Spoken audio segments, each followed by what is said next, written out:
one bedroom.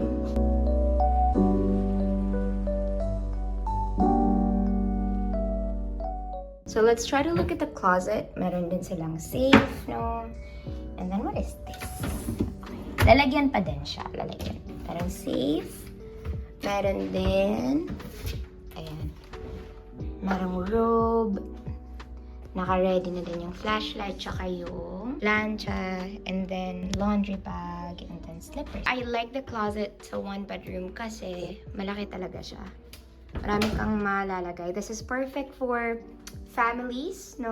And if medyo mahaba yung stay mo, this is really a perfect kind of room. And then ito, lalagyan pa din. Oops, not sponsored. Yeah, no. So lalagyan pa din siya.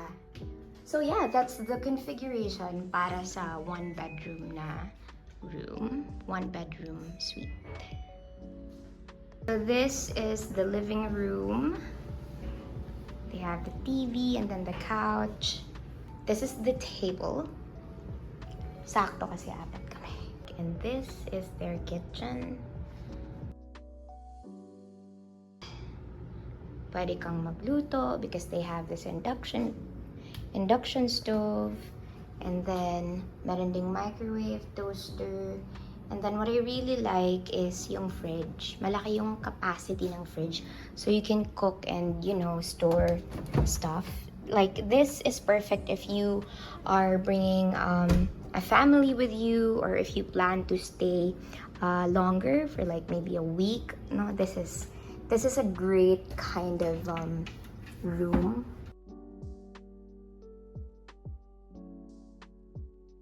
And then, if you try to look here, nandito din yung utensils nila. And then, nandito din yung plates, no? What else? Oh, the cooking pan. Wow. Ang dami mong pwedeng gawin here kasi kompleto talaga siya. You can cook rice and stuff. So, my mom is starting to do laundry. And this is what I really like about their one bedroom suite. Because you can, you know, like if you're with a family and you have like long trips, you could actually do laundry here. Meron silang laundry and then may kasama na ding dryer. This is really nice. So they just got back and then they bought merienda by Pandi Manila. We're gonna unbox that later, but what I really appreciate with Seda is they also have this initiative to actually reduce plastic consumption. That's why they have this glass bottled water, and then we could just like call them to refill.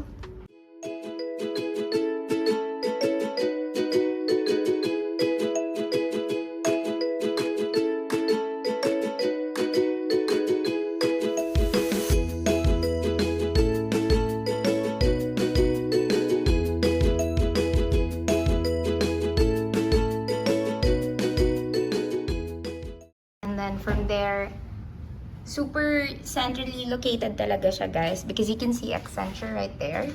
And then what I really like is merong mall sa baba, Ayala Malls.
Hi guys! Today we're currently in Phat Pho and we're gonna try their tofu spring roll. Let me show you how it looks like.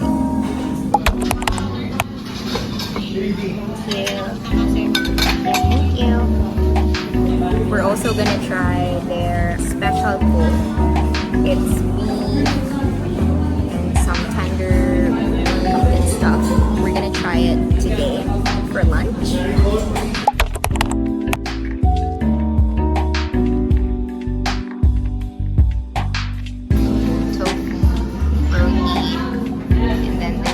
We're gonna try this too. Their special meat.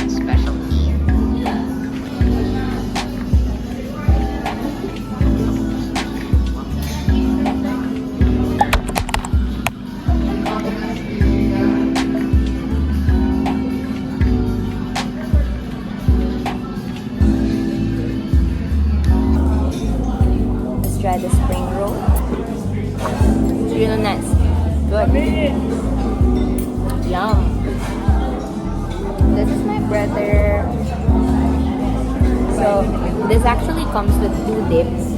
Meron siyang peanut sauce and then meron din siyang parang spicy na sauce. We tried the peanut sauce kanina, which is good as well. And then right now we're gonna try the spicy one.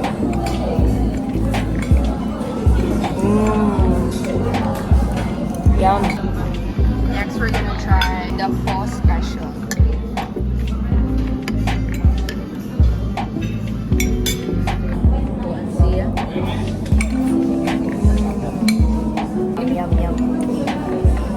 I love it.